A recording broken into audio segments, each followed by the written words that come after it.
Tzvi Lebetkin, the Rabbi from another planet. Please like, share, and subscribe, and ring the little bell so you're notified when new videos drop. I wanted to get this article for a couple of weeks now, coming up to a couple of weeks. A very well-written article on Star Trek Lower Decks. What has taken me so long?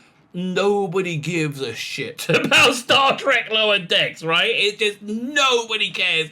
There's no interest. There's no traction for it whatsoever. People don't even want to hate on it, right? I stopped watching it. I watched like the first episode of season 2. And I'm out. I was reviewing it for the channel, but nobody cared, right? Nobody gave a damn about Star Trek Lower Decks. Because it was garbage. Because it is garbage. It's garbage. It's nothing like Star Trek whatsoever. Then I saw this article on Engadget, which I thought was weird, because Engadget is normally very, very flag-wavy for anything a progressive liberal, which this tries to be and fails, I think, in every way, shape, or form. Saying, Star Lower Decks an indictment of Abrams and Kurtzman's era Star Trek. I agree. Completely. Absolutely completely. So I'm kind of looking forward to reading this article with you. I think it's going to have a lot of good points in it, right? A lot of good points and things we will agree with. Thing is, I just don't have the brain power to dissect how awful Lower Decks is. There's not that much to dissect. It's just garbage, right? It is just garbage. Fine. Can I ask you guys, can you hit the like button? That'd be fantastic. Thank you very much. I like to be liked. That is true. I do like to be liked. Can you hit the share button? I also like to be shared, which I find a bit creepy, but that is also true. I like to be shared. Can you hit the subscribe button? Subscribe to the Rabbi today. Subscribe to my every women desire and bend your knee and fulfill my every lust, no matter how perverse and repulsive. You could do that, or you could just hit the subscribe button. One of the two. Either way's nice. Actually, honestly, thinking about it, just hit the subscribe button in general. That's really all I want you to like, share, subscribe. If you subscribe, make sure you're still subscribed. Comment, let me know what you think. It's going to take me a while to get your comments. I'm offline for 2 days, I'm for the Jewish New Year. I have no idea what's going on in the world right now. I am in like the dead zone. Anything could be going down. Like literally anything could be happening. Like, share, subscribe, comment. Let me know. I'm going to check out my Indiegogo, which hopefully has already gone to print, right? I'm putting the print order in today. As soon as they give me a print date, that's when I'm closing it. So it's on its way out. Thank God. I've been plugging this thing for 6 months. Maybe more. I'm really ready to move on to my next thing. I am, but listen, it was an easy one to plug because I really, really like it. Okay, I really genuinely am very, very happy and proud of it. I'm very excited for you guys to get it. This is biblical, 240 pages long. I wrote and drew it. It's very, very biblically accurate, not preaching anyway. A good story. I like to call it. Bible source, eighth grade says Branch Rogues is the tagline. New cover for this edition of it, which I'm really, really, really chuffed with. And also, I rewrote the ending. I think it's the dialogue on the end. I just think it's so much better. I'm really happy with it. And there's this one, the Imperium, love letter to telefans in the 1960s. James Bond, Emmett Till, the Black Slap from 2001, a monkey in a spacesuit, and a bit of Prisoner. And Doctor Who as well. Did I mention Doctor Who? A bit of Prisoner, a bit of Thunderbirds. All there for you, baby. This is now 120 pages long. We supersize it. Because we love you. And if you buy both, you get all these extras. You get this incredible poster. I'm going to try and put out an update saying everybody else gets another poster as well, because the campaign's just done well. We have this one, Bohemian Time Space, the Ice Have It, Forever Young, the Fourth Doctor and Sarah Jane growing all together in the TARDIS together, which I think is quite sweet, and Great Balls of Fire. We also got the For the Male Gaze series of postcards. It's based on things that always titillate to me. Bit of Star Wars action, bit of Star Trek, bit of Doctor Who, bit of 2000 AD, bit of Space 1999, and bit of James Bond. All there for you, baby. Go check it out today. It's in the notes if you want it. It's basis now or never. Fine. Let's have a look at this. I think after I record this video, I think it might be time for a coffee. I'm actually well ahead of the game so far. One video already in the can. Whoa, look at me go. Lower Decks is an indictment of the Abrams and the Kurtzman era Star Trek. I do agree. Some fans actually like Diplomatic Crisis. Thank you very much. Oh man, it's actually very true. You know, like I remember like Picard negotiating treaties and stuff, or Darmok. Remember Darmok? That's a Diplomatic Crisis episode, which was just fan-freaking-tastic, right? Really, Star Wars at its best. I've been a fan of Star Trek. I've been a fan of Star Trek most of my life, and yet I still chuckled at this Onion video release after the first JJ installment of the JJ Abrams. After the first JJ Abrams installment came out in 2009. Yes, this video was great, right? And it's like as one that I remember I watched it as well, right? Trek is bash new Star Trek films as fun and watchable. That really was. It's a great idea article. It's like people are like saying, "Where's the boring sitting around our desks? Where's the looking at you? Where's the international intergalactic politics?" How dare they make a fun and entertaining film, which essentially I think the 2009 Star Trek was. I'll say this for J.D. Abrams. He's able to do a good conjuring trick, right? He's able to make something appear as if it's a movie, right? He really is, with a beginning, middle, and end. He's able to make it appear as if it's actually a movie, which that Star Trek movie really, really did. I think, and also he was helped by those. He did a very good script and great performances. Zachary Quinto Spock was freaking excellent. I mean. Okay, the scene when he turns down the Vulcan Science Academy and he's like super pissed off but very controlled, and he says at the end, "Live long and prosper," with like all this contempt in his because he dissed his mother essentially. I just was great, and for me, pure Spock fitted into who Spock was. I thought Chris Pine was a little bit lightweight as Kirk, but otherwise, yeah, fun. Star Trek isn't to a lot of people's taste. J.J. Abrams among them. J.J. Abrams among them. He said in an interview he never really liked Trek. He was more of a was trying to make it more like Star Wars.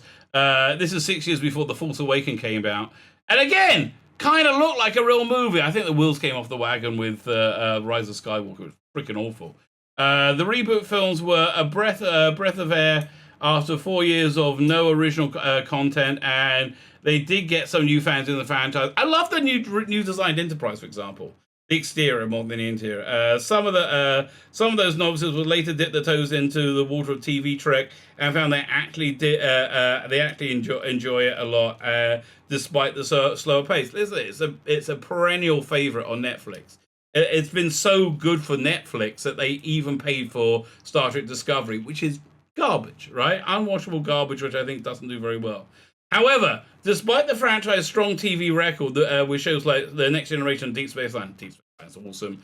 The Paramount Plus era has been taking its cues from the my thing's really, really frozen there. The Paramount Plus era has been taking cues from the Abrams films, which isn't surprising with the executive director Alex Kurtzman at the helm. Alongside Robert Orsi, he's one of the two screenwriters behind the 2009-2013 Into Darkness, as well as J.J. Abrams' collaborator on Alias and Fringe. Yeah, I mean, it was kind of clear that Orsi was the talent there. I mean, when he left, it kind of left, right? It kind of fell apart. And he does force out anybody with talent. I mean, Brian Fuller is a good example. J.D. Abrams collaborator Aliens and Fringe. Oh, he was on Fringe. I quite like Fringe. Given that the box office numbers on the Abrams-verse films make sense to put him in charge, but it still makes a lot of long-time Trekkers groan as we hope for a return of the kind of shows that we grew up on. I was super psyched for Discovery when it came out, right? I love the design of Discovery. I love that they used the Phase 2, Star Trek Phase 2 Enterprise design. I thought it was so cool. But again, you could tell Discovery, in hindsight, all the good ideas were Brian Fuller, right? Everything was Brian Fuller, and all the garbage was Kurtzman. After 3 seasons of heavy action on Discovery, it's awful. Just awful. And Jay did Grimdark Season 1 of Picard, also awful. The first season of Lower Decks injects some levity back into the franchise with parody that went up to, but not quite ever over the line. Listen, Star Trek Lower Decks was clearly the show that Seth MacFarlane pitched Paramount or CBS when he wanted to do Star Trek, right? This is clearly the show he pitched. They turned him down. He went away and made the Orville, the only real Star Trek on TV now, right? The only real contemporary Star Trek, which isn't Star Trek. And I think they just took his pitch document and even used the log lines for the episodes, because they're just awful. And they must have run out of it by the time they got to the second season, because that first episode of the second season was it was worse than all the other ones put together. Thank God I didn't watch anymore. It couldn't, since it was intended to be canon. It had to fit alongside Next Generation, Deep Space Nine, and Voyager. I never thought it intended to be canon. I thought it liked to riff off canon, packed with references to keep the wiki addicts over at Star Trek Centric Memory Alpha busy, while inducing some old tropes like drunk Klingons, arena battles, and the occasional omnipotent being. It also took some direct swipes at live-action Star Trek shows, like how crew members always seem to die in the most low-tech ways, like being impaled on spears, and of course, the holodeck used for sex stuff. Yeah, okay. Again, they do that more in the Orville. And probably better. I look at this Riker. This Riker bears no resemblance whatsoever to the Riker we saw on TV. Ridiculous. But those references would be more in a general sense framed that it would be... Wouldn't X be ridiculous? Way the only long-term fans with deep knowledge of the franchise would fully understand. Until this week's episode, where the crew of the crew members of the USS Titan specifically called out the Enterprise D as at its galactic cruise ship mentality. Really? Again, I'm out of this one. It's interesting. Shakespearean play string quartet peace conference. How utterly boring compared to the constant run and gun battles on the Titan seem to have been stuck in since last season. They judge the value of their work based on how exciting it is, and think William Riker must have been bored to tears being stuck on that ship for 7 years. Okay. Man, they just don't understand Star Trek at all, do they? People making it. Just not at all. Of course, TNG fans know it was anything but boring. For Riker, he's been locked in a mental situation, trapped in an alternate future, even had godlike powers for an episode, and he likes to perform jazz concerts with his trombone. And we're not talking code air, baby. None of this slander sits right with the crew, with new crew member Brad Bulmer, who transfers over from the Cerritos. God, I hate that. At the end of the last season, the Titans' pursuit of dangerous packheads has yet the young Lieutenant Junior grade in constant state of panic as he mans the fight con position. A big change from the quietly toiling away on the lower decks of his old ship, but he's recognized that this is where the opportunities for promotion are. As soon as he finds himself on an undercover mission with his fellow British crew, at least it's supposed to be an undercover mission, the other Titan members quickly get embroiled in a shootout and facing certain death. I'm so glad I'm not watching this. Oh my God. That's why, that's when Boimler takes the opportunity to tell his crewmates how he really feels. I love to be in a string quartet. I love that Riker was on the Enterprise. He was out there jamming on the trombone and catching love disease and acting in plays and meeting his identical transporter clone Thomas. That stuff might not seem cool towards you guys, but it's Starfleet. It's all the way. He's actually right? That is Starfleet. Okay. His confession elicits a similar confession from the other team members before they manage to find their way out of out in a classic technobabble fashion. Fine, so she seems to be reacting to just this one episode rather than the whole thing. Man, for a while. For years, Star Trek has always danced around the question of whether Star Trek was a military force. It employs naval ranks, and the ships are outfitted with phasers and photon torpedoes for defense and attack. You know, they do fight things. They do fight wars. But the state proposal was exploration and other activities to help tie the vast Federation together. The Abrams film spent all their time reacting to one crisis after another. That film didn't start with an actual mission exploring space at the end. At the very end of Beyond, there hasn't been another film to follow up since then. Because they moved away from what Star Trek is, right? They should. You want to see good Star Trek? It was the fan Star Trek. You know, the Star Trek Continues, Axanar, New Voyages. That's good Star Trek. This is garbage. And I do like, if was it the Star Trek New Voyages? They had this guy who was like a recurring Klingon. I've always liked that Klingon. I don't know who he is, but I always quite liked him. Both DS9 and Discovery engaged with wars with the Klingon Empire. On Enterprise, the crew ended up hunting down Xindi. I did that. Was very good. I would love to have seen a 5th season, which was going to be the Romulan War, with a cadre of trained soldiers for its 3rd season. It was a reaction to 9/11. That's essentially what was going on, and they didn't really know what to do with it, but it was a reaction to 9/11. It was one of the many ideas they had on the table of what to do with it, and they kind of like did all of them. It was really wasn't very good. Even for, and, you know, where did it get good? Season 4, when it like leaned into what it was. You know, you had all those great 3-parters, the augments, you had the stuff with the Klingons. I quite like that stuff. You had the Orion Slave Girl one that still brings me out into a sweat. Oh, that's got to be on the next batch of male gaze cards. Even Voyager tried to deal with constant accusations that they were conquering a force that struggled to get them home. Lower Decks is our first look at Starfleet dedicated to explanation, with the crew of Cerritos specializing in second contact. Yeah, again, totally ripped off from the Orville, right? That is totally a Seth MacFarlane idea. I'm positive of it. That is getting communication and trade set up with planets that the flashiest ships like the Enterprise meet in their adventures.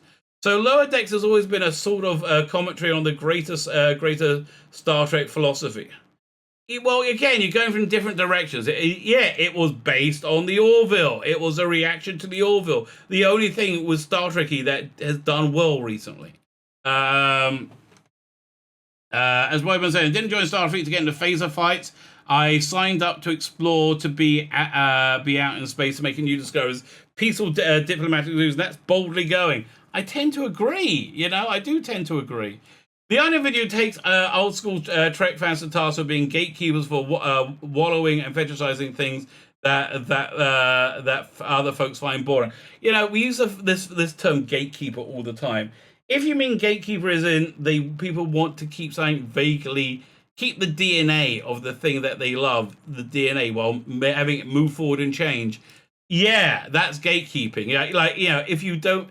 Yeah, it was it. Neil Gaiman says it's not Batman if it's suddenly about a reporter who wears a yellow coat and has a bat, right? It's not Batman. You got to be, you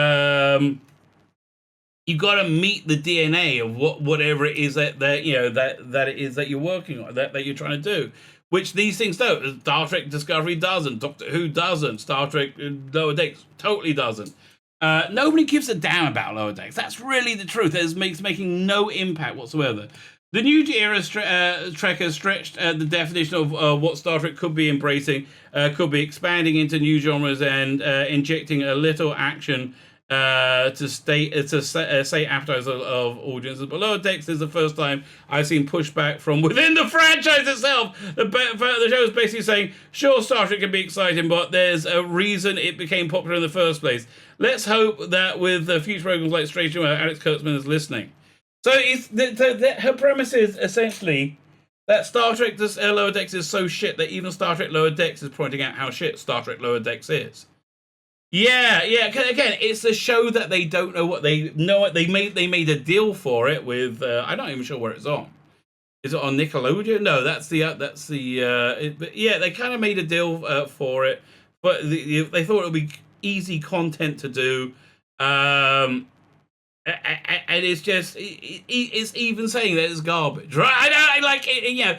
And nobody gives a damn about Star Trek Lower Decks, basically, which is why I'm very grateful not to be reviewing it. Okay, I'm very grateful not to be able to have to watch this mind-numbing garbage anymore, because that's exactly what it is. My name is Tzvi Lebetkin, the Rabbi from another planet. Please like, share, and subscribe, and ring the little bell. Ring the little bell so you're notified when new videos drop.